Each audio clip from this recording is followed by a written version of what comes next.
Hello guys, எல்லாருக்குமே வணக்கம். ஒரு பக்காவான 90s கிட் படம்னா இந்த படத்தை தாங்க நான் சொல்லுவேன். இன்னைக்கு நம்ம லிட்டில் ஆர்ட்ஸ் அப்படின்ற ஒரு வித்தியாசமான தெலுங்கு படத்துடைய ஸ்டோரி ரிவ்யூ தான் பார்க்க போறோம். அதாவது 90களில் பிறந்து 2014-15 காலத்துல காலேஜ் படிச்சவங்களா நீங்க, அப்ப இந்த படம் உங்களுக்கு தாங்க. இங்க நம்ம ஹீரோ அவங்க அப்பாவுக்கு ரொம்ப பயந்தவரு. அப்படி பயந்துகிட்டே தனக்கு பிடிக்காத ஒரு கோர்ஸ் எடுத்து அப்பாக்காக படிக்க ஆரம்பிக்கிறாரு. அப்படி அவர் வர டியூஷன் சென்டர்ல ஒரு பொண்ணு வராங்க. அவங்களும் அவங்க அப்பாக்காக தாங்க இந்த கோர்ஸ் எடுத்து படிக்கிறாங்க. அப்படி அந்த டியூஷன் சென்டர்ல போய் ரெண்டு பேருக்கு நடுவுல ஒரு காதல் உருவாகுது. அப்படி அப்பாக்கு பயந்த ரெண்டு பசங்க அங்க காதலிக்கிறதுனால அங்க வீட்டுக்குள்ள என்ன மாதிரியான பிரச்சனைகள் வருது, என்ன ட்விஸ்ட் காத்திருக்கு அப்படின்ற எல்லாத்தையும் தான் ரொம்ப கலகலப்பாவே இந்த படத்துல சொல்லிருப்பாங்க. இது ஒரு மஸ்ட் வாட்ச் மூவிங்க. படம் தெலுங்குல மட்டும்தான் அவைலபிளா இருக்கு. கண்டிப்பா ஓடிடில பாருங்க, சப்போர்ட் பண்ணுங்க. இப்ப இந்த கதையில என்ன இருக்குன்றத ஷார்ட்டா பார்த்துடலாம். லைக் கொடுக்கலன்னா ஒரு சின்ன லைக்கோட உள்ள வாங்க. நான் கவின், நீங்க பாக்குறது நம்மளோட ஃபிலிம் பை. படத்துடைய ஆரம்பத்திலேயே நம்ம ஹீரோவை காமிக்கிறாங்க. நம்ம ஹீரோவோட பேரு அகிலுங்க. அவன் அவங்க அப்பாவுக்கு ரொம்பவுமே பயந்தவன். சின்ன வயசுல இருந்தே அவங்க அப்பா என்ன சொல்றாரோ அதை தான் படிச்சிருக்கான்னு சொல்றதை விட தலையாட்டிருக்கான். அவன் சின்ன வயசுல இருக்கும் போதே அவங்க அப்பா அவனுக்காக ஒரு கம்ப்யூட்டர் வாங்கி கொடுக்குறாருங்க. கம்ப்யூட்டர்லயும் நீ ஃபியூச்சர்ல ஒரு சாஃப்ட்வேர் இன்ஜினியரா தான் ஆகணும், அதுக்காக தான் இதை வாங்கி கொடுத்துருக்கேன். என்ஐடில சேரணும் இல்ல ஐஐடில சேரணும், அதான் ஒரு லட்சியமா இருக்கணும். இங்க பாரு, இதுதான் இளையராஜா, இவரு தான் best musician in the world அப்படின்ற மாதிரிலாம் சொல்லிட்டு இருக்காரு. ஆனா பையனுக்கோ ஆர்வம் முழுக்க அப்ப வந்து ரித்திக் ரோஷன் படம் தூம் மேலதாங்க இருக்கு. அவன் தூமச்சாலேன்ற மாதிரி சுத்திக்கிட்டு இருக்கான். அப்படி நம்ம ஹீரோவா அவங்க அப்பா இப்போ எங்க கூட்டிட்டு போறாரு அப்படின்ற மாதிரி கேக்குறீங்களா? EAMCET அப்படின்ற மாதிரி ஒரு எக்ஸாம் இருக்குங்க. மேபி அந்த துறையில இருக்கிறவங்களுக்கு அந்த எக்ஸாம் பத்தி டீடைலா தெரியலாம். நம்மளை பொறுத்த வரைக்கும் ஏதோ சாஃப்ட்வேர் இன்ஜினியர் ஆகிறதுக்கு ஏதோ காலேஜோடைய என்ட்ரன்ஸ் எக்ஸாம் போல இருக்கு. அந்த எக்ஸாம் எழுத வைக்கிறதுக்கு தான் பையனை அவரு கூட்டிட்டு போயிட்டு இருக்காரு. சரி, ஹீரோவுடைய அப்பா என்ன வேலையா பாக்குறாரு கேக்குறீங்களா? அவர் ஒரு கவர்மெண்ட் எம்ப்ளாயிங்க. அவரை பத்தி நம்ம ஹீரோவே சொல்லுவாரு. அதாவது தன்னுடைய அப்பா லஞ்சம் வாங்காத இடம் இல்லையா, டேபிளுக்கு அடியில நிறைய வேலைகளை தான் அப்பா பாக்குறதாகவோ, எல்லாம் எதுக்கு என்ன இப்படி படிக்க வைக்கிறதுக்கு தான் அப்படின்ற மாதிரியும் ஹீரோ புலம்பிக்கிட்டு இருக்காரு. சரி, ஹீரோவோட அப்பா தான் இப்படின்னா ஹீரோவுடைய அம்மா எப்படி தெரியுமா? எல்லாத்துக்கும் கஞ்சத்தனப்படுவாங்க. அவங்க வீட்டுல ஒரு வேலைக்காரி வருவாங்க. அவங்க வீட்டை பெருக்கி முடிச்சதுக்கு அப்புறம் காசு கொடுக்கணும். ஆனா அவங்க பெருக்கிட்டு இருக்கும் போதே ஒரு குப்பையை எடுத்து ஒரு இடத்துல ஒளிச்சு வச்சுட்டு நீ ஒழுங்காவே பெருக்கலன்னு சொல்லி அந்த காசை கொடுக்க மறுப்பாங்க. அதுக்கப்புறம் ஒரு குட்டி வாண்டு இருப்பாங்க. இவன் நம்ம ஹீரோவோட தம்பி. இவனுக்கு எதனா அவங்க அம்மா சூப் வச்சு கொடுத்தா அதை அங்க இருக்கிற வாஷ் பேஷன்ல ஊத்திட்டு அதை குடிச்ச மாதிரி ஆக்டிங்க போடுவான். இது போக இவங்களுக்குன்னு ஒரு ஃபேமிலி குரூப் இருக்குங்க. எப்ப பார்த்தாலும் சாய்பாபா போட்டோவை அனுப்பிட்டு சாய்பாபா கிட்ட வேண்டிக்கிட்டா இதுல பாஸ் ஆயிடுவேன் அதுல பாஸ் ஆயிடுவேன்ற மாதிரியே வண்டியை ஓட்டிக்கிட்டு இருப்பாங்க. கட் பண்ணா இப்ப அந்த காலேஜில் நடக்கிற எக்ஸாமுக்கும் நம்ம ஹீரோ வராரு. அப்படி கரெக்டா பெண்ணை பிடிச்சி ஆன்சர் ஷீட் வாங்கினதுக்கு அப்புறம் தான் நம்ம ஹீரோவோட மைண்ட்ல ஒரு பாட்டு ஓடிக்கிட்டே இருக்குங்க. காலையில தெரியாம இந்த பாட்டை கேட்டுட்டேன், இப்பதான் ஓடணுமான்ற மாதிரி புலம்பிக்கிட்டே அங்க இந்த ஹால் டிக்கெட் நம்பர் இருக்கும் பாத்தீங்களா, அதை நம்ம ஹீரோ எழுதுறாருங்க. ஆனா பயப்புள்ள தப்பா எழுதிடுது. இதாங்க நம்ம ஹீரோவோட பிரச்சனையே. அவருக்கு படிப்பும் வராது, கான்சென்ட்ரேஷனும் வராது. இப்ப அந்த ஆன்சர் ஷீட்டை எடுத்துட்டு வந்து அங்க இருக்கிற வாதியார் கிட்டையும் நம்ம ஹீரோ கொடுக்க, தெரியாம ஆல் டிக்கெட்ல நம்பர் மாட்டி எழுதிட்டேன் அப்படின்ற மாதிரியும் சொல்றாரு. ஒன்னும் பண்ண முடியாது தம்பி, முதல் கோணல் முற்றிலும் கோணல், ஆன்சர் ஷீட்டை கொடு அப்படின்னு ஹீரோவுடைய ஷீட்டையும் வாங்கி வைக்க, அப்படி அவர் எழுத வந்த எக்ஸாம் முற்றிலுமா அங்க புஷ்பானமா மாறுதுங்க. கட் பண்ணா இப்ப இந்த காலேஜ் வாசல்ல வந்து இந்த நீட் எக்ஸாம்லாம் எழுதுனா மீடியால வந்து எப்படி கொஸ்டின் பேப்பர் இருந்ததுன்ற மாதிரி கேள்வி கேட்பாங்கல்ல, அப்படி இந்த எக்ஸாமுக்கும் கேட்கறாங்க போல.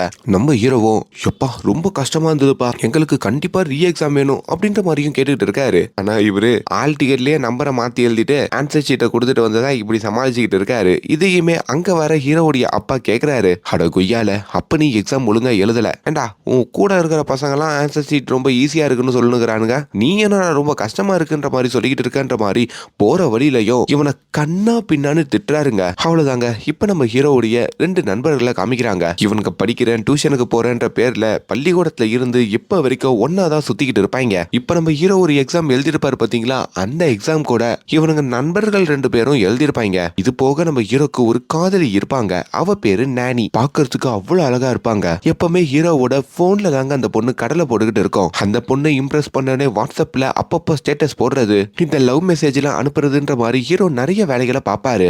இப்படி ஒரு வேலையில தாங்க நம்ம ஹீரோ இப்போ ஒரு எக்ஸாம் எழுதிருப்பாரு பாத்தீங்களா, அந்த எக்ஸாம் உடைய ரிசல்ட் வருதுங்க. வச்ச மாதிரி நம்ம ஹீரோ கேவலமா ஃபெயில் ஆகுறாரு.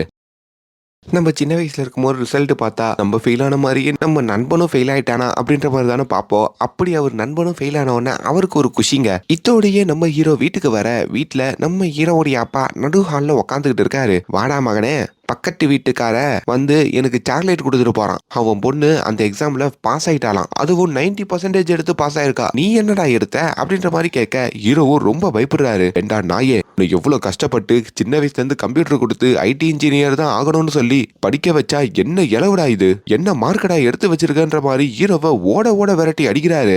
இப்ப சொல்றேன்டா, இதை நோட் பண்ணிக்கோ. நீ ஐஐடி இல்லனா என்ஐடில சேர்ந்தே ஆகிற சாஃப்ட்வேர் இன்ஜினியர் இல்ல, ஏதோ ஒரு இன்ஜினியர் நீ ஆகிற. அதுக்காக எம்பிசி கோச்சிங் சென்டர்ல உன்னை நான் சேர்த்து விட போறேன். இத்தனை நாள் நீ எப்படி இருந்தியோ தெரியாது. இதுக்கப்புறம் காலைல 4 மணிக்கெல்லாம் எழுந்துக்கணும், படிக்கணும். நான் சில டைம் டேபிள்லாம் போட்டு கொடுப்பேன். அதெல்லாம் அப்படியே கப்பு சிப்புன்னு நீ ஃபாலோ பண்ணணும். இல்லனா அம்புட்டுதான் அப்படின்ற மாதிரியும் இப்ப நம்ம ஹீரோவுடைய அப்பா ஹீரோவை மிரட்ட அதுல இருந்து ஹீரோவோட வாழ்க்கை நரகமா மாறுது. இதுல காலையில 4 மணிக்கு படிக்க எழுந்துக்கிறப்போ இவர் காதலிப்பார்ல ஒரு பொண்ணு, அந்த பொண்ணு கிட்ட இருந்து இவருக்கு மெசேஜ் வருதுங்க. டேய், நான் அந்த எக்ஸாம்ல பாஸ் ஆயிட்டேன். ஃபெயில் ஆன உன் கூடலாம் என்னால பழக முடியாது. நான் இப்போ வேற ஒரு ஊருக்கு போயிட்டு படிக்க போறேன். என் வாழ்க்கை மாற போகுது. அதனால என் நம்பர்ல இருந்து உன்னை பிளாக் பண்றேன் அப்படின்ற மாதிரி அந்த பொண்ணு சொல்லிடுறாங்க.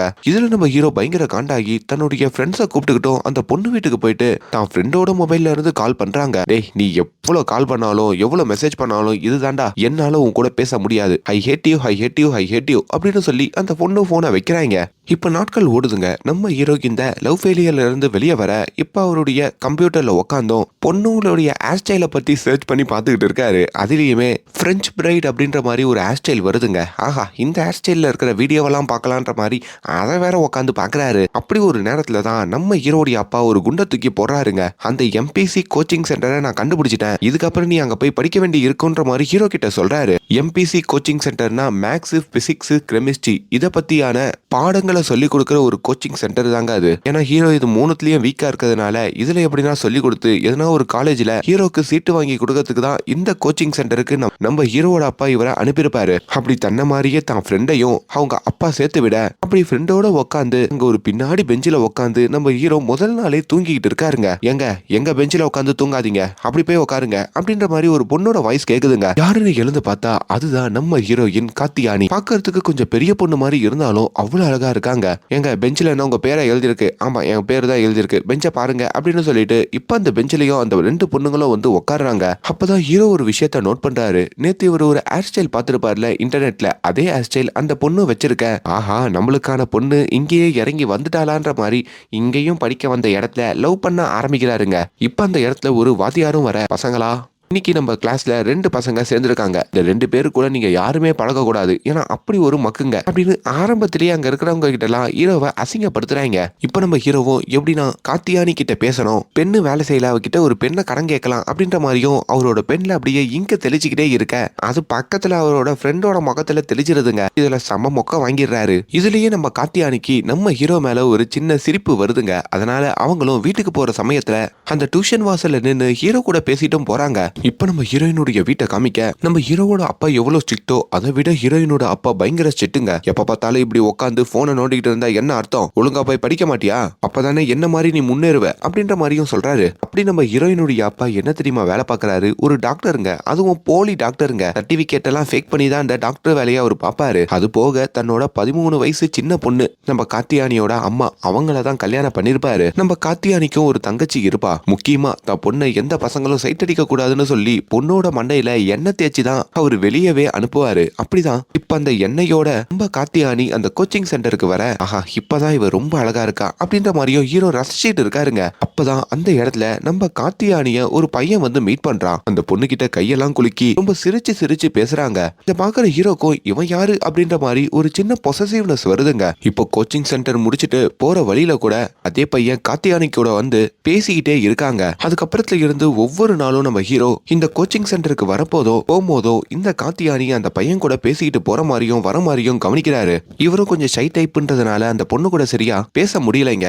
பேசாம Facebookல போய் ரெக்வெஸ்ட் கொடுப்போம், முதல்ல Facebookல நல்ல ப்ரொஃபைல் பிக்சர் இல்ல அப்படின்னு சொல்லி தான் ஃப்ரெண்டு கிட்ட DSLR கேமராலாம் வாங்கி நிறைய போட்டோ எடுத்து அதை எடிட் எல்லாம் பண்ணி ரொம்ப மாசாவே Facebookல அப்லோட் பண்றாரு. இவருக்கு அந்த காத்தியானியோடைய ஸ்பெல்லிங் வேற தெரியலீங்க. அதனால Facebookல அந்த பொண்ணு ஐடி கண்டுபிடிக்க முடியாம தவிக்கிறாரு.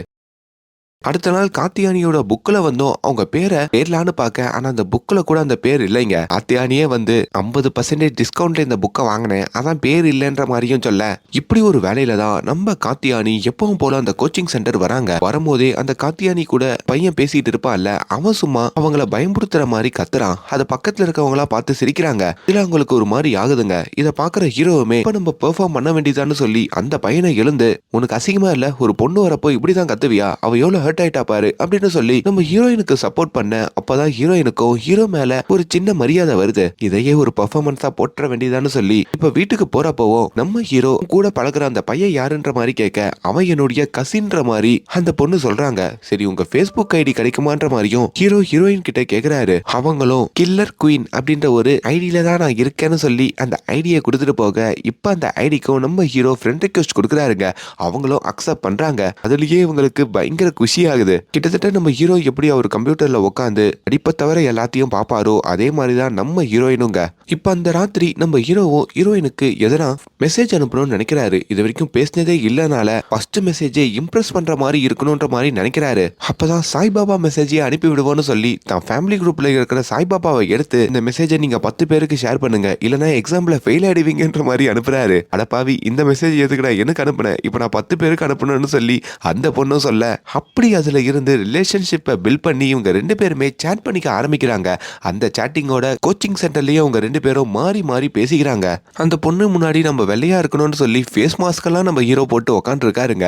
அதையும் ஹீரோவோட அப்பா பார்த்துட்டு பயங்கரமா திட்டுறாரு. அதுக்கப்புறம் சில ஃபார்வர்ட் மெசேஜ்ல நம்ம ஹீரோ அனுப்புறாருங்க. அந்த மெசேஜ்லயும் நீ மாமா பையனெல்லாம் கல்யாணம் பண்ணிக்க கூடாது, அப்படி கல்யாணம் பண்ணிக்கிட்டா குழந்தை பிறக்கிறதுல சில பிரச்சனைகள் வரும்ன்ற மாதிரிலாம் அனுப்புறாரு. இதெல்லாம் பார்த்து கார்த்தியானியும் இதெல்லாம் எதுக்கு எனக்கு அனுப்புற, இதெல்லாம் நான் கேட்கவே இல்லையேன்ற மாதிரி சொல்லிக்கிட்டு இருக்காங்க. இப்படி ஒரு வேலையில தான் ரொம்ப மாசமாவே தான் மனசுக்குள்ள இருக்கிற காதல அந்த கார்த்தியானி கிட்ட ஹீரோ வெளிப்படுத்தலாம்னு நினைக்கிறாரு. அப்படி ஒரு லவ் லெட்டரை ஜெராக்ஸ் கடையில வந்து ஒரு பிரிண்ட் அவுட்டா எடுத்து கார்த்தியானி வரப்போ அவகிட்ட வெளிப்படுத்தலாம்னு நினைக்க, அங்கதாங்க அவருக்கு ஒரு பெரிய அதிர்ச்சி காத்திருக்கு. தன்னோட காதலையும் அங்க கார்த்தியானி கிட்ட சொல்றாருங்க. அந்த லெட்டரையும் கொடுக்குறாரு. ஆனா அவங்க ஒரு ட்விஸ்ட தூக்கி போடுறாங்க. உன்கிட்ட நான் ஒரு விஷயத்த மறைச்சிட்டேன். நான் ஒரு டீனேஜ் பொண்ணு இல்ல, ஆக்சுவலி எனக்கு 21 வயசு ஆக போகுது. நான் உன்னை விட 2 வயசு பெரிய பொண்ணுன்ற மாதிரியும் அவங்க சொல்றாங்க. வாயை வச்சுக்கிட்டு ஹீரோ சும்மா இருக்க வேண்டியதானே, ஐயோ அப்ப நான் ஒரு ஆன்டியவா லவ் பண்ணிட்டேன் அப்படின்ற மாதிரியும் சொல்ல, அதுல நம்ம ஹீரோயினுக்கு பயங்கர கோவம் வந்து அங்கேயே நம்ம ஹீரோவை ஒரு அற விடுறாங்க. அடைச்சி என்னைய ஆன்டின்னு சொல்றேன்னு சொல்லி அங்க கோச்சிக்கிட்டும் போறாங்க. இதுல நம்ம ஹீரோவோட காதல் அப்படியே சுக்குநூறா உடையிற மாதிரி காமிக்க, என்னதான் அந்த பொண்ணு கிட்ட அடி வாங்கினாலும் அந்த பொண்ணு பெரிய பொண்ணா இருந்தாலும் ஹீரோ நைட்டு போயிட்டு Facebookல வழக்கம் போல மெசேஜ் பண்றாரு. அதுக்கப்புறம் பெரிய பொண்ணை கல்யாணம் பண்ணிக்கிட்டு லைஃப்ல சக்சஸ் ஆனவங்களுடைய போட்டோ எல்லாம் பார்க்க சச்சினோட போட்டோ எல்லாம் வருதுங்க. இவருக்கும் பெரிய சந்தோஷம். சரி வாட்ஸ்அப்ல சோகமா இருக்கிற மாதிரி ஒரு ஸ்டேட்டஸ போடுவோம்னு சொல்லி வேணுமுனே ஒரு லவ் ஃபெயிலியர் ஸ்டேட்டஸையும் போட, இதையும் நம்ம கார்த்தியானி பார்த்து இவன் வேற அப்படின்ற மாதிரியும் நினைக்கிறாங்க. இப்ப நம்ம ஹீரோ தான் ஃப்ரெண்டு கிட்டயும் வந்து, இந்த கார்த்தியானி பொண்ணு இப்பெல்லாம் என் கூட பேசவே மாட்டாடா, நீ தாண்டா எப்படின்னா அவகிட்ட போயிட்டு சமாதானப்படுத்தி பேச வைக்கணும் அப்படின்னு ஃப்ரெண்ட் அனுப்பி பேச வைக்க, இப்ப கார்த்தியானி சமாதானமான உடனே ஹீரோவும் வந்து, நான் உண்மையாலேயே உன்னை லவ் பண்றேன், உனக்கு என் மேல ஃபீலிங் இருக்கா இல்லையான்லாம் நான் கேட்கல, நீ எப்போ அக்செப்ட் பண்றியோ அப்ப அக்செப்ட் பண்ணிக்கோ, ஆனா அது வரைக்கும் என் கூட ஜஸ்ட் ஃப்ரெண்டா வாச்சு பேசுன்ற மாதிரியும் சாரி கேட்கிறாரு. கார்த்தியானியும் கொஞ்சம் யோசிச்சுட்டு, நாள பழைய மாதிரி பேச முடியுமா தெரியல, ஆனா பேச ட்ரை பண்றேன்னு சொல்லிட்டு அங்க இருந்து கிளம்ப, அப்படிதான் நாளளவுல நம்ம கார்த்தியானி முதல் வாட்டி ஹீரோ கிட்ட அவங்க போன் நம்பரை ஷேர் பண்றாங்க. இன்னைக்கு ராத்திரி உனக்கு கால் பண்றதாகவும் சொல்றாங்க. நம்ம ஹீரோ எப்பவுமே ஒரு தம்பியோட தாங்க தூங்கணும். அப்படி தான் தம்பி கிட்டையும் வந்து, இன்னைக்கு ராத்திரி எனக்கு ஒரு அக்கா கால் பண்ணுவாங்க, அப்படி அந்த அக்கா கூட நான் பேசுறதெல்லாம் அப்பா கிட்ட சொல்லக்கூடாது, இது நம்ம கிட்ட ஒரு டீலிங், இதை மட்டும் நீ பண்ணிட்டானா நீ சிஸ்டம்ல எத்தனை கேம் வேணா விளையாடிக்கலாம், நானும் வெளியே சொல்ல மாட்டேன் அப்படின்ற மாதிரி அங்க ஒரு டீல் போட்டுக்க. அப்படி ராத்திரி கார்த்தியானியும் போன் பண்றாங்க. அங்க நம்ம ஹீரோ வலிஞ்சு வலிஞ்சு பேசுறாரு. கார்த்தியானி லவ் யூ கார்த்தியானி, உனக்காக நான் எவ்வளவு நாள் வேணாலும் வெயிட் பண்ணுவேன் அப்படின்ற மாதிரியும் சொல்றாரு. அதுக்கப்புறம் நாளளவுல இவங்க 2 பேருமே போன் கால்ஸ்ல வீட்டுக்கு போனதுக்கு அப்புறம் பேசிக்க ஆரம்பிக்கிறாங்க. நம்ம ஹீரோவுடைய தம்பியையும் நம்ம ஹீரோயின் அவங்க தங்கச்சியையும் இன்ட்ரோடியூஸ் பண்ணி வைக்கிறாங்க. இவங்க இருக்கிற கோச்சிங் சென்டர்ல கூட லெட்டர் மூலமா இவங்க 2 பேரும் பேசிக்கிறாங்க. அப்பதான் ஹீரோ கோச்சிங் சென்டரை 2 பேரும் கட்டடிச்சிட்டு வெளியே போலாமான்ற மாதிரி கேட்க, ஆனா அங்கேயோ இவங்க 2 பேரும் அப்பாவுடைய போன் நம்பர் தாங்க கொடுத்துருக்காங்க. அப்படி அங்க இருக்கிற வாத்தியார் கிட்டயும் வந்து, எங்க அப்பா போன் நம்பரை மாத்திட்டாருன்னு சொல்லி நம்ம ஹீரோக்கு ஒரு நண்பன் இருப்பாங்க, அவனுடைய போன் நம்பரை அங்க கொடுக்குறாங்க. அந்த வாத்தியாரும் வெரிஃபிகேஷனுக்காக அவங்க அப்பாக்கு கால் பண்ணி பார்த்தா அவனே எடுத்து அவங்க அப்பா மாதிரி பேசி மிமிக்ரி எல்லாம் பண்றான். அது மூலயமா இப்போ கோச்சிங் சென்டரையும் கட்டடிச்சிட்டு இவங்க நண்பர்களா வெளியே சுத்த ஆரம்பிக்கிறாங்க. நம்ம ஹீரோ கார்த்தியானியை இம்ப்ரெஸ் பண்றதுக்கு ஒரு பயங்கரமான காரியத்தை பண்ணிருக்காருங்க. அது என்னன்னு பின்னாடி சொல்றேன். ஒரு கடத்துல நம்ம கார்த்தியானிக்கும் பிறந்த நாள் வருதுங்க. அந்த பிறந்த நாளுக்கும் அவங்க ஒரு லெட்டரை ஹீரோக்கு கொடுக்குறாங்க. அதுல நம்ம ஹீரோவை வரைஞ்சி ஐ லவ் யூ அகில் அப்படின்ற மாதிரியும் அவங்க எழுத ஹீரோவும் படிச்சு பார்த்துட்டு சந்தோஷத்துல குதிச்சுட்டு அவங்களும் லவ் யூன்னு எழுதிட்டு அந்த லெட்டரை போட்டோ எடுத்து ஹீரோயினுக்கு மெசேஜர்ல அனுப்புறாரு. அதுல இருந்துதான் இவங்க 2 பேரும் காதலிக்க ஆரம்பிக்கிறாங்க. ஹாப்பி நியூ இயர் படம் பாத்தியா? அதுல ஷாருக் கானோடைய ஹேர் ஸ்டைல் மாதிரி நீயும் ஹேர் ஸ்டைல் வைக்கணும்ன்ற மாதிரி ஹீரோ கிட்ட ஹீரோயின் கேட்க அப்படி 2 மாசத்துக்கு அப்புறம் அவரும் அந்த ஹேர் ஸ்டைல்ல மாறுறாரு. ஹீரோவோட அப்பா அவரை துரத்தி அடிக்கிறாருங்க. அப்படி ஒரு வேலையில தான் கார்த்தியானி ஹீரோ கூட போன்ல பேசுறதையும் ஹீரோவை நினைச்சு நோட் புக்ல கிறுக்கிறதையும் நம்ம ஹீரோயினுடைய அப்பா பாத்துறாருங்க. இப்ப அந்த நோட் புக்கையும் எடுத்து இது யாரோட பேரு, இதை எதுக்கு இதுல கிறுக்கி வச்சிருக்கன்ற மாதிரி கேட்க அவங்களும் சமாளிக்கிற விதமா செல்ஃப் லவ்ப்பா, அது என் பேருதான்ற மாதிரியும் சொல்றாங்க. படிக்கிறத தவிர எல்லாத்தையும் பண்ணு, ஒழுங்கா படிச்சு வர எக்ஸாம்ல பாஸ் ஆக பாரு அப்படின்ற மாதிரியும், அது வரைக்கும் நீ போனையே நோண்டக்கூடாதுன்னு சொல்லிட்டோம். கார்த்தியானி போன் யூஸ் பண்ணுவாங்கல்ல, அந்த போனை உங்க அப்பா புடுங்கிட்டு போறாங்க. அப்பாப்பா ஒரே ஒரு நம்பர் மட்டும் நோட் பண்ணுப்பா, என் டீச்சரோட நம்பர் பாருன்னு சொல்லி கார்த்தியானியும் போனை வாங்கி நம்ம ஹீரோவுடைய நம்பரை பிளாக் பண்ணி தான் அப்பா கிட்ட கொடுத்துடுறாங்க. இன்னொரு பக்கம் ஹீரோவோ என்ன டைம் ஆச்சு, நம்ம ஆளு நம்மளுக்கு மெசேஜே பண்ண மாட்டாளேன்னு சொல்லி தொடர்ந்து மெசேஜ் அனுப்பிக்கிட்டே இருக்காருங்க. அதுக்கும் ரிப்ளை இல்ல. இப்ப போன் பண்ணி பார்த்தா பிளாக்னு வருது. இவருக்கு பயங்கர பயமாயிடுது. ஆல்ரெடி ஒரு பொண்ணு இப்படிதானே ஹீரோவை மோசம் பண்ணுச்சு, அதை நினைச்சு பார்த்துட்டு இப்ப தொடர்ந்து ஃப்ரெண்டோட நம்பர்ல இருந்தும் கால் பண்றாரு. அப்பயும் அவங்க ரெஸ்பான்ஸ் பண்ண மாட்டாங்க. இப்ப ராத்திரி ஆகுதுங்க. ஹீரோயினோட வீட்லயும் ஹீரோயினோட அப்பா தூங்கினதுக்கு அப்புறம் இவங்க ரகசியமா வந்து உங்க அப்பா உங்க பீரோல தாங்க ஹீரோயினுடைய போனை வச்சிருப்பாரு. அப்படி ரகசியமா அந்த போனையும் அவங்க எடுக்கிறாங்க. அப்படி எடுத்துட்டு தான் ரூமுக்கும் வர, ஆனா அவங்க அப்பா அதை தூங்காம நோட் பண்றாருங்க. இப்ப ரூமுக்கு வந்து நம்ம ஹீரோக்கு போன் பண்ணி டேய் காலையில எங்க அப்பா கிட்ட மாட்டிக்கிட்டேன்டா, போனெல்லாம் ஒரு புடுங்கிட்டு போயிட்டாரு, அதனாலதான் பேச முடியல, தப்பா நினைச்சுக்காதன்னு சொல்ல ஹீரோவும் நான் கூட வேற ஏதோன்னு சொல்லி பயந்துட்டேன், இப்படி எல்லாம் சொல்லாம என்ன காக்க விடாத கார்த்தியானி, எனக்கு ரொம்ப பயமா இருக்குன்னு பேசிக்கிட்டு இருக்காரு. சரி ஓகே, உன்னை நான் கூல் படுத்துறதுக்கே நான் உனக்கு ஒரு 3 சர்ப்ரைஸ் கொடுக்க போறேன், ஒரு வீடியோ அனுப்புறேன், அதை போய் நீ பாரு அப்படின்ற மாதிரியும் அவரு ஒரு வீடியோவை அனுப்புறாரு. அதுல நம்ம கார்த்தியானியை இம்ப்ரெஸ் பண்றதுக்கு நம்ம ஹீரோ ஒரு ஆல்பம் சாங்கே பாடி அங்க இந்த வீடியோல அனுப்பியிருக்காருங்க. அதுலயே கார்த்தியானி ஐ லவ் யூன்னு சொல்லி இந்த ஆல்பம் சாங்ல சும்மா கிறுக்குத்தனமா அவர் பாடிக்கிட்டு இருக்காரு. பார்த்து ஹீரோயின் சிரிச்சுக்கிட்டு இருக்க. அப்ப ஹீரோயினுடைய அப்பா ஹீரோயினோட ரூமுக்குள்ள வந்துடுறாரு. என்னடி பாத்துக்கிட்டு இருக்க, போனை எப்படி பீரோல இருந்து எடுத்தேன்னு சொல்லி கோவத்துல எரிஞ்சு விழ அந்த வீடியோவை வாங்கி அவங்க அப்பா பாக்குறப்போ ஷாக் ஆகுறாருங்க. என்னது நம்ம பொண்ணை ஒருத்தன் ஆல்பம் சாங் பண்ணி உருகி லவ் யூன்னு பாடிக்கிட்டு இருக்கானா அப்படின்னு கோவத்தோட உச்சத்துக்கே அவர் போறாரு. இப்ப அங்க கார்த்தியானியோட அம்மாவும் வந்து அந்த வீடியோ சாங்க பார்க்க என்ன இளவடி இது, என்ன வயசாகுது, இந்த வயசுல உனக்கு காதலா, பாக்குறதுக்கே பொறுக்கி மாதிரி இருக்கா, இவனை போய் காதலிக்கிறியான்னு சொல்லி 2 பேரும் எரிஞ்சு விழறாங்க. இதுல இன்னொரு சர்ப்ரைஸா வேற நம்ம ஹீரோ கொஞ்ச நாளுக்கு முன்னாடி ஹீரோயினுடைய அப்பா கிட்ட வந்து வைத்தியம் பார்த்திருப்பான். அதையும் தூரத்துல இருந்து தான் ஃப்ரெண்ட போட்டோ எடுக்க சொல்லி அந்த வீடியோ சாங்ல ஆட் பண்ணிருப்பான். அதையும் ஹீரோயினோட அப்பா பார்த்துட்டு இன்னும் டென்ஷன் ஆகுறாங்க. அப்படி ராத்திரி முழுக்க மறுபடியும் அதே சாங்க ப்ளே பண்ணி நம்ம ஹீரோயினுடைய அப்பா பார்க்க இப்போ அடுத்த நாள் காலையில தான் பொண்ணு படிக்கிற அந்த கோச்சிங் சென்டர்ல இருந்தே தான் பொண்ணை ஒரு நிப்பாட்டிட்டு அந்த கோச்சிங் சென்டர் வாதியா இருக்கோ அந்த ஆல்பம் சாங்க ப்ளே பண்ணி காமிக்கிறாரு. இப்ப அந்த இடத்துக்கு நம்ம ஹீரோவும் கை கட்டி நிக்க, இந்த பொறுக்கி பையனை கண்டிச்சு வைக்க மாட்டீங்களா, இப்படிதான் என் பொண்ணு பின்னாடி சுத்த விடுவீங்களா, இதுக்கப்புறம் என் பொண்ணு இங்க வரமாட்டா, இப்பவே இந்த பையனோட அப்பாக்கு போன் பண்ணி இதை இன்ஃபார்ம் பண்ணுங்கன்ற மாதிரி சொல்ல அந்த பையனை முறைச்சிட்டோம். ஹீரோயினோட அப்பா அங்க இருந்து கிளம்புறாரு. இப்ப ஹீரோ எவ்வளவு தடுத்தோ அந்த வாதியாரு ஹீரோவோட அப்பாக்கு கால் பண்றாருங்க. ஹீரோ தான் அங்க அவங்க அப்பா நம்பரை மாத்தி கொடுத்துருப்பாரு. அப்படியே அவரு ஃப்ரெண்டு கால் பண்ணி ஹீரோட அப்பா மாதிரி நடிச்சு என் பையனை நான் கண்டிச்சு வைக்கிறேன் சார் அப்படின்ற மாதிரியும் சொல்லிடுறாரு. இப்போ தான் ஃப்ரெண்டு கிட்டையும் ஹீரோ வந்து கார்த்தியானி வீட்டுல மாட்டின விஷயத்தெல்லாம் சொல்லிக்கிட்டு இருக்க. அப்பதான் இந்த கார்த்தியானிக்கு ஒரு கசின் இருப்பான் பாத்தீங்களா, அவன் நம்ம ஹீரோ கிட்ட வம்புக்கு வந்துடுறாங்க. எவ்வளவு தைரியம் இருந்தா என் கசின் பின்னாடியே சுத்துவ சொல்லி ஹீரோவை அடிக்க வர அதுல பயங்கர சண்டை ஆகுதுங்க. இப்ப இந்த அடிப்பட்ட காயங்களோட ஹீரோ வீட்டுக்கு வராரு. ஏன்னு கேட்டதுக்கு பைக்ல இருந்து கீழே விழுந்துட்டேன்ற மாதிரி சொல்றாரு. இப்ப அடுத்த நாள் டியூஷன் சென்டருக்கும் வர அங்க வாதியார் கிட்டயும் நேத்து நீங்க எங்க அப்பா கிட்ட சொல்லிட்டீங்கல்ல, அதை எங்க அப்பா இப்படி அடிச்சிட்டாருன்ற மாதிரி சொல்ல வாதியாரும் ஹீரோ மேல பரிதாபப்படுறாருங்க. இப்ப நாளளவுல நம்ம ஹீரோயின் டியூஷன் சென்டருக்கே வரதில்ல. ஹீரோயின் கிட்ட எப்படின்னா ஹீரோ பேசணும்னு நினைக்கிறாரு, ஆனா பேச முடியல. இன்னொரு பக்கம் ஹீரோயினோட அப்பா கூட இந்த பையனை மறக்க முடியாம எந்நேரம் அந்த பையனை நினைச்சு பார்த்து டென்ஷன் ஆகிட்டே இருக்காருங்க. அப்படி ஒரு டைம்ல தான் நம்ம ஹீரோ கிட்ட ஒரு பழைய நோக்கியா போன் இருக்குங்க. அந்த போனை எடுத்து கார்த்தியானியோடைய ஃப்ரெண்டு ஒரு பொண்ணு இருப்பாங்க, அவங்க கிட்டயும் கொடுத்து இந்த போனை எப்படின்னா கார்த்தியானி கிட்ட கொடுத்துரு, வச்சு ரகசியமா நான் அவ கூட பேசிப்பேன்ற மாதிரி சொல்ல அவங்களும் போனை கொடுக்கலான்னு சொல்லி கார்த்தியானியோட வீட்டுக்கு போறாங்க. ஆனாங்க கார்த்தியானியோட அம்மாவும் பயங்கர ஸ்ட்ரிக்ட்டுங்க. நீங்க என்ன பேசினாலும் என் கண்ணு முன்னாடியே பேசுமான்னு சொல்லி கார்த்தியானியோட ஃப்ரெண்ட ஹால்ல உட்கார வச்சு அவங்க கண்காணிப்புல கார்த்தியானி கூட பேச வைக்கிறாங்க. ஆன்ட்டி தண்ணி வேணும் பசிக்குதுன்னு எது கேட்டாலும் காத்தியானியா எடுத்துட்டு வர சொல்றாங்களே தவிர இந்த பொண்ணை முழுக்க முழுக்க அவங்க கண்காணிக்கிறாங்க. அம்மா நானும் காலேஜ் எல்லாம் தாண்டி தான் வந்திருக்கேன். இந்த பையன் கொடுக்க சொன்னான்னு சொல்லி நீ எதனா இந்த பொண்ணுக்கு கொடுப்ப எதுக்கு? அதுக்காக தான் நான் உன்னை கண்காணிச்சுக்கிட்டே இருக்கேன்ற மாதிரியும் அவங்க பக்காவா கண்டுபிடிச்சிடுறாங்க. இதனால இப்போ நம்ம ஹீரோவால காத்தியானி கூட பேச முடியாம இன்னும் தவிக்க செய்யறாருங்க. ஹீரோ இந்த சோகத்தோட இருக்கும் போதுதான் ஹீரோவுடைய அம்மா வந்து எக்ஸாம் இருக்குல்ல ஒழுங்கா படிச்சியா இல்லையான்ற மாதிரி கேக்குறாங்க. எம்மா எப்ப பார்த்தாலும் எக்ஸாம்னு சொல்றியே, எனக்கு இன்ஜினியரிங்ல சுத்தமா இன்ட்ரெஸ்ட் இல்ல. இன்னைக்குனா ஒரு நாள் அதை பத்தி யோசிச்சிருக்கீங்களா? என் ஆர்வலாம் ஜேர்னலிசம் BA ஜேர்னலிசம் மேலதான் இருக்கு.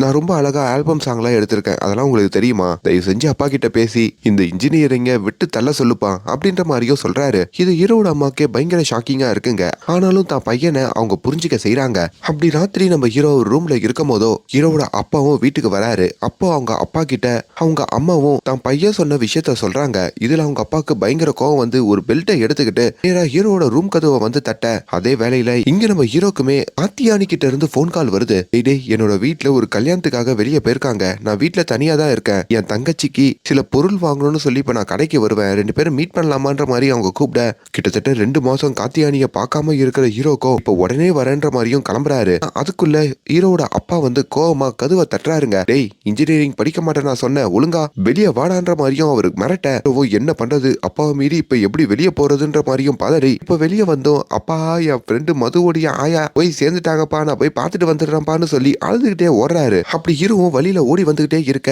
அங்க தம்பி சைக்கிள்ல ஒரு பொண்ணு கூட பேசிக்கிட்டு வராங்க. டே ஒரு அர்ஜென்ட்டான ஒரு இடத்துக்கு போனடான்னு சொல்லி அந்த சைக்கிளை மிதிச்சுக்கிட்டே காத்தியானி வீட்டுக்கு பக்கத்துல இருக்கிற ஒரு கடைக்கும் நம்ம ஹீரோ வந்து சேர்றாரு. அப்படி ரொம்ப நாள் கழிச்சு அங்க காத்தியானி தான் தங்கச்சியோட அந்த கடைக்கு வரதையும் ஹீரோ பாக்குறாரு. அங்க ஹீரோட நண்பர்களும் இந்த பொண்ணு பிரேக்கப் பண்றதுக்கு தான் அங்க வரா போல இருக்குன்ற மாதிரி நினைக்க, ஆனா காத்தியானி அவங்க தங்கச்சியும் கடைக்கு அனுப்பிட்டு ஹீரோ கிட்டையும் வந்து என் வாழ்க்கை என்னன்றது எங்க அப்பா முடிவு பண்றது இல்ல, நான் முடிவு பண்றதுதான். உன்னை பார்க்காம நான் ரொம்ப மிஸ் பண்ணேன். நீ முடிவு பண்ண மாதிரி எப்படின்னா ஜேர்னலிசம் படிக்க பாரு, நம்ம வாழ்க்கையில முன்னேறுவோம். நம்ம காதல் கண்டிப்பா திருமணத்துல முடியும். எங்க வீட்டுல உன் கூட போன் பேசாம இருக்க சொல்லலாம், என்ன வெளியே அனுப்பாம வச்சிருக்கலாம். ஆனா என்னாலும் என் மனசுல நீ மட்டும்தான் இருக்க. நீ எப்படி உங்க அப்பா கிட்ட வந்து உனக்கு இன்ஜினியரிங் செட் ஆகலன்னு சொன்னியோ அதே மாதிரி நானும் எங்க அப்பா கிட்ட சொல்லிட்டு நான் பெங்களூர்ல போயிட்டு படிக்க போறேன். நீ எனக்காக வெயிட் பண்ணுன்ற மாதிரியும் காத்தியானி சொல்றாங்க. அதே வேளையில ஹீரோவோட தம்பியும் அங்க சும்மா இல்லாம காத்தியானியோட தங்கச்சி கிட்ட வந்து கடலை போட ஆரம்பிக்கிறான். இப்ப ஹீரோவும் தான் கிட்ட இருக்கிற அந்த நோக்கியா போனை காத்தியானி கிட்ட கொடுக்க, இதுக்கப்புறம் ரகசியமா நம்ம இந்த போன்ல பேசிக்கலாம்னு சொல்றாரு. அங்க காத்தியானியும் சரின்னு சொல்லிட்டு ஹீரோவோட கைய புடிச்சிட்டு காதலியும் பரிமாறிக்கிட்டு தான் தங்கச்சியை கூப்பிட்டுக்கிட்டு அந்த இடத்துல இருந்து கிளம்புறாங்க. இப்ப கட் பண்ணா இப்ப நம்ம ஹீரோ தான் வீட்டுக்கு வராருங்க. வீட்டுல அவங்க அப்பா பெல்ட்டோட காத்திருக்காரு. ஏண்டா உன் ஃப்ரெண்டோட பாட்டி தான் 10 வருஷத்துக்கு முன்னாடியே போய் சேர்ந்துட்டாங்களே, எதுக்குடா போய் சொன்னன்ற மாதிரி கேட்க, எங்கடா போயிட்டு வந்தன்ற மாதிரியும் விசாரிக்கிறாரு. அப்பதான் ஹீரோவோ, அப்பா நான் ஜேர்னலிசம் படிக்கணும்னு சொன்னதுக்கு நீங்க அடிப்பீங்களோன்ற பயத்துல தான் போயிட்டேன். ப்ளீஸ்பா நான் ஜேர்னலிசம் படிக்கிறேன்ற மாதிரியும் ஹீரோ கேட்க, ஆனா ஹீரோட அப்பா சின்ன வயசுல இருந்து அவர் பண்ணதை எல்லாத்தையும் சொல்லி காமிச்சு ஹீரோவை கண்ணா பின்னாந்து திட்டுறாரு. அந்த பெல்ட் உரிய அடிக்கலான்னு வராரு. அப்பதான் ஹீரோ, ஏன்பா புரிஞ்சுக்கவே மாட்டீங்க, நீங்க 3 இடியட்ஸ் படத்தை பார்த்ததே இல்லையா, வாங்கப்பா அப்படின்னு சொல்லி தான் கம்ப்யூட்டருக்கும் கூட்டிட்டு போறாரு. உங்ககிட்ட நானே என் கைப்பட ஷூட் பண்ண நானே நடிச்ச ஒரு ஆல்பம் சாங்க காமிக்கிறேன், அதை பாருங்கப்பான்னு சொல்லி இவரு நம்ம ஹீரோயினுக்காக ஒரு ஆல்பம் சாங் பாடிருப்பாரு பாத்தீங்களா, அதை நம்ம ஹீரோ அவங்க அப்பாவுக்கும் போட்டு காமிக்கிறாரு. அதுலயும் ஹீரோ நடிக்கிறதையும் ஆடுறதையும் அவங்க அப்பா பார்க்க பக்கத்துல அவங்க அம்மாவும் பாக்குறாங்க. ஆஹா பையன் இந்த வயசுலயே ஒரு ஆல்பம் சாங்கை ஷூட் பண்ணி மியூசிக் போட்டு எடிட் எல்லாம் பண்ணிருக்கானே, அவனுக்குள்ள ஏதோ ஒரு திறமை இருக்குன்னு சொல்லி அப்பதான் அவங்க அப்பாவும் புரிஞ்சுக்கிறாரு. ஆமாண்டா நடுவுல வர அந்த பொண்ணு யாருன்னு கேட்க, அது ஒரு மாடல் பண்ற மாதிரியும் ஹீரோ சமாளிக்கிறாரு. இப்ப அதை பார்த்து முடிச்சதும் ஹீரோட அப்பாவுக்கும் மைண்ட் மாறுது. இந்த கலையெல்லாம் தெரியாமையே இவன் ஏதோ ஒரு விஷயம் பண்றானா, அவன் சொல்ற மாதிரி ஜேர்னலிசம் படிக்க வச்சா அவன் எதனா முன்னேறுவான், அவனுக்கு அதுலதான் இன்ட்ரெஸ்ட்னு சொல்லி அப்பதான் அவங்க அப்பா புரிஞ்சுக்கிறாருங்க. தம்பி இந்த பாட்டை என்னோட பென்ட்ரைவ்ல காப்பி பண்ணி கொடு அப்படின்ற மாதிரி பென்ட்ரைவையும் கொடுத்துட்டு தான் ரூமுக்கும் வராரு. அங்க வந்து தான் பையனுடைய பாட்டை அவர் பாடி அங்க சந்தோஷப்பட, அப்படிதாங்க ஹீரோவோட வீட்லயும் கன்வின்ஸ் ஆகுறாங்க. ஆனா ஹீரோவோட பாட்டு செம முக்கியம் இருக்கும். அதை அவங்க தம்பி கேட்டு விழுந்து சிரிப்பான். இன்னொரு பக்கம் காத்தியானியும் அவங்க அப்பா கிட்ட வந்து எனக்கும் இன்ஜினியரிங் பிடிக்கல, பெங்களூர்ல இருக்கிற காலேஜ்ல படிக்க விரும்புறேன்ற மாதிரி சொல்ல, வீட்லயும் இதுக்கப்புறம் அந்த பையனை மீட் பண்ண மாட்டேன்னு சத்தியம் பண்ணு, பெங்களூர்ல ஹாஸ்டல்ல தங்கி தான் படிப்பேன் அப்படின்னு சத்தியம் பண்ணு, பெங்களூருக்கு அனுப்புறேன்ற மாதிரி சொல்ல காத்தியானியும் சத்தியம் பண்றாங்க. ஆனா அது ஒரு ஃபேக் ப்ராமிஸுங்க. இப்ப காத்தியானி பெங்களூருக்கு வந்து படிக்க, இங்க நம்ம ஹீரோ அவங்க ஊர்லயே ஒரு காலேஜ்ல சேர்ந்து படிக்க 2 பேரும் பாத்துக்காம போன்ல பேசி, அதை இப்ப ஹாஸ்டல் வேற வந்துட்டாங்கல்ல, அதனால நிறைய நேரம் போன்ல பேசி ஒரு லாங் டிஸ்டன்ஸ் ரிலேஷன்ஷிப்லயும் இவங்க 2 பேருமே இருக்காங்க. காத்தியானியும் எப்பனா பெங்களூர் வாடா மீட் பண்ணலாம்னு நிறைய கூப்பிடுவாங்க. ஆனா ஹீரோவோட அப்பா பர்மிஷன் கொடுக்க மாட்டாரு. அப்படியோ ஹீரோ 3rd இயர் படிக்கும் போதோ அவங்க அப்பா கிட்ட பர்மிஷன் கேட்டு டூர் போறதா சொல்லி பெங்களூர் வந்து தான் ஃப்ரெண்ட்ஸோட சேர்ந்து கத்தியானிய பார்த்து பயங்கரமா சுத்துவாரு. இப்போ காலேஜ் படிப்பும் முடியுதுங்க. அவங்க 2 பேரும் நல்லபடியா பிளேஸ்மெண்ட் ஆகுறாங்க. அவங்க காதல் இன்னமும் தொடருது. அப்படி வெளிநாட்டுக்கெல்லாம் போறாங்க, வேலை பார்க்கறாங்க, ஒன்னாவே இருக்காங்க. சின்ன வயசுல இருந்த மாதிரியே இப்பயும் இருக்கிற மாதிரி இப்போ இவங்க காதலை வீட்ல எல்லாம் சொல்லி ஹீரோவும் இப்போ ஒரு நல்ல வேலையில இருக்கிறதுனால அவரையும் ஹீரோயினோட வீட்ல ஏத்துக்கிறாங்க, ஹீரோயினையும் ஹீரோவோட வீட்ல ஏத்துக்கிறாங்க. அப்படி இவங்களுக்கு அங்க நல்லபடியா திருமணம் ஆகுற மாதிரியும் அந்த திருமணத்துல ஒரு பாட்டை போடுறாங்க. அந்த பாட்டு வேற எதுவும் இல்ல, ஹீரோ காத்தியானிக்காகவே ஒரு பாட்டை ரெடி பண்ணிருப்பாரு. அந்த பாட்டை தாங்க அங்க ப்ளே பண்றாங்க. அப்பா அதை ப்ளே பண்ணி இப்போ ஹீரோயினோட அப்பா முன்னாடி ஹீரோ ஆடி அவர் பொண்ணையும் திருமணம் பண்ணிக்க அப்படி இந்த காதல் ஃபெயிலியரான ஒரு வாழ்க்கையையும் சக்சஸ் ஆக்குன்ற மாதிரியும் சொல்றாங்க. இந்த படத்தை கண்டிப்பா நீங்க OTTல பார்க்கணும். அதை ப்ரமோட் பண்றதுக்காக தான் இந்த வீடியோவே. அண்ட் மேலும் இந்த மாதிரியான வீடியோஸை தொடர்ந்து பார்க்கறதுக்கு நம்மளுடைய சேனலை சப்ஸ்கிரைப் பண்ணுங்க. Thank you so much.